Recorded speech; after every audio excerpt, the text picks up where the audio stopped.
Welcome back to the channel, guys. So today we've got whatever the hell this thing is, the X Pro 801 game speed FPS 1-to-1 output, Ultra HD 4K HDMI. We know this is going to be good, right?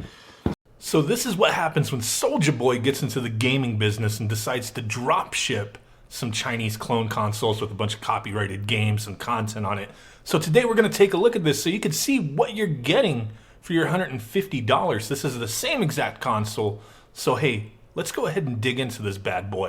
Down here you got some, instructions for the controller. And I can already tell you, the controller that's on the box is not the one that comes with it. So I have no clue. But it comes with two controllers, HDMI, AV, and a screwed up power cord. So let's take a look. I'm getting over some really bad sickness, man. I was out of commission for a couple days, and this is really gonna make me feel better. So we might as well do it. Ultra 4K, what? Little instruction manual, we don't need that crap.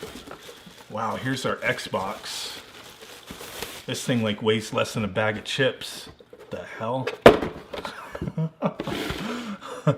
So here it is, all black. We got two USBs in the front, little clicky, you click that power button and you could hear it echo through the hollow chamber of the system here. Very nice. That X Pro logo on there so you don't mistake this for an Xbox One. What else do we got back here? We got a power, 5-volt DC, I'm pretty sure. I don't know.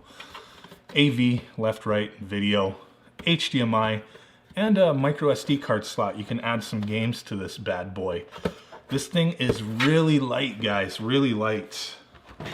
You guys know what's up. Might as well weigh it. Let's see what we got. I can't see my scale, but you guys will. It's about a pound. Really doesn't. I don't know. It feels really light. It feels like it should be double the weight, but whatever. It's all good. Let's see what else is included in this box. We get the two controllers. Like I said, they don't look like the ones represented on the box. AV cable, HDMI, that's nice. We don't need the AV cable. Here's our power supply. Now, when I initially was, let's get that shit out of here. When I was initially trying to mess with this, this power supply is garbage. I'm in the US, so I got to use this little adapter here, and this thing does not stay on. I've been trying to plug it in. You'll have it plugged into the outlet and it'll just fall off. So not safe. This power plug is not safe. There's nothing that latches on for this, converter, so it just springs off. So you can't use this. This is just junk.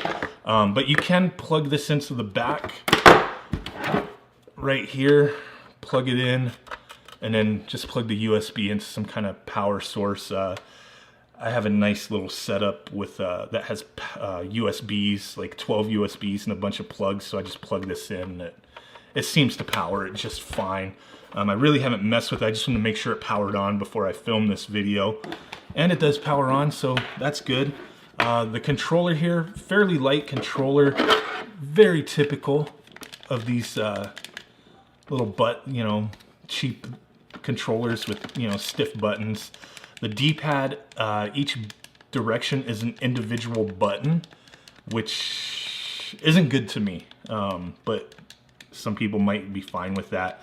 But yeah, left, right, up, down, they all register individually. They are individual buttons. And it's kind of, doing a roll or anything like that, it's kind of difficult, kind of strange. There's a couple buttons on here, actually a few buttons on here that don't do anything. This little whatever, this back button and this home button, they don't do anything. So it is what it is. But let's go ahead and check this out. Let's go ahead and plug this thing in and talk about it a little more. So let's do it. All right, guys, so here is the user interface that we're dealing with. Doesn't look too bad. Everything is easily identifiable, but we'll take a look at some of these games in a moment. We got CPS, Neo Geo, NES, all the Game Boys, Sega Mega Drive, Super Nintendo, Master System, Game Gear, and PS1. And if you want, you could load games through SD card. So let's press select. Look at the menu options. Oh, wow. We can change the language, and that's pretty much it. Nothing else. I don't know if this user interface is being reused from something. If it's familiar to you, let me know. But overall, it doesn't look bad. CPS games, let's take a look. 28 CPS games. Does look like they're pretty much all CPS games, except for, what the heck? Street Fighter 4. Okay. That says Street Fight 2, but it's Street Fighter 4. All right. Huh. Yeah, that's fairly typical of something like this, but let's go ahead and take a look at Street Fighter 4. That'd be pretty dope if that was on here, and no, it is not. It is Street Fighter 2. I can immediately tell with the text that there's some kind of blurring or filtering going on here, some smoothing effect. I can immediately tell with the text, yeah. Oh, wow. Okay, bottom of the screen's cut off, side of the screen is messed up. The left side of the screen, a few pixels is shifted over to the right side of the screen. I'm pretty sure that's immediately noticeable to you. It's noticeable to me, and that's not my recording or any kind of glitch. That's just the way the system's outputting. So let's go ahead and select a character. But yeah, there's some blurring effect going on here. Let's go into the menu option real quick. If you hold select and start, wow, you can exit game or you can save or load state. There are no visual options for aspect ratio or for button configuration. And there's some screen tearing in this game, I can already see. Yeah, I can't play Street Fighter if my buttons aren't configurable, because this is wonky and your punch and kick buttons are all over the damn place. So this is a nope. That is pretty lame, guys. I don't see any option here to change your buttons. Neo Geo, let's take a look. 50 games. We got a couple Street Fighters on there. Those are not Neo Geo games, but all right. Samurai Showdown. You get a nice selection of Neo Geo games. What the heck? Last Resort. Really? Do you guys not know how to Google images for box art for games? Unless you're just such a Last Resort, the TV show fan. You got this complete series TV show image instead of the actual game art. That shows quality right there, doesn't it, guys? Oh my God. Really? How hard is it to just put together... Yeah, and the bottom of the damn screen's cut off again. How hard is it to just... You know, you're just ripping off a bunch of people's games, throwing it on a box with some emulators you don't have any license to, most likely. Oh my God, this D-pad. You cannot play this with this D-pad. Since they register as buttons, it's like... Wow. No, I'm not ready. I'm ready to exit out of this crap, that's for sure. Jeez. This... Really, you got to have a little bit of quality of life options on these things. Be able to configure video a little bit. Definitely be able to configure your buttons, because it's just... The screen has that smoothing effect going on, which is not going to be bad for some people. I don't prefer it, but I would prefer to play this in 4:3 aspect ratio. Oh yeah, the screen tearing in this is pretty bad. There shouldn't be screen tearing in this game. Really shouldn't be, but it's pretty damn bad. So yeah, guys, there's definitely going to be better options to play these games. I would not give Soulja Boy my $150 for this thing. It's just a cheap Chinese clone system. You can find these elsewhere for about $40-50, and I really don't recommend them. I mean, they don't play the games very well.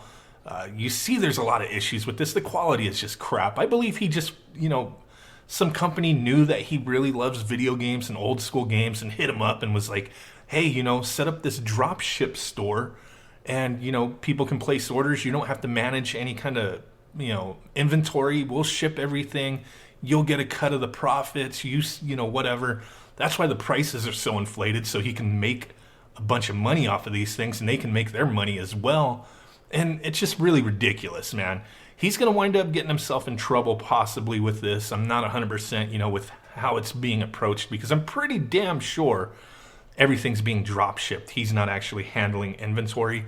So it's probably coming out of China somewhere, and they're just shipping it to you once you place that order. You know, he sells a bunch of other nonsense on there that's just rebranded cheap Chinese stuff. But hey, if you're really interested into getting into some gaming on some retro goodness, I have a lot of awesome tutorials, products that I've reviewed in the past.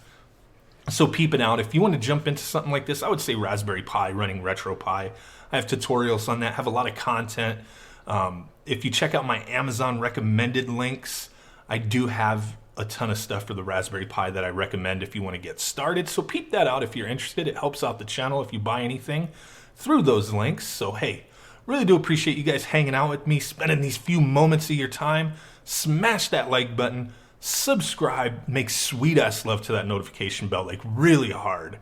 And with that said, guys, I will catch y'all next time. Peace out, bye-bye, and boom!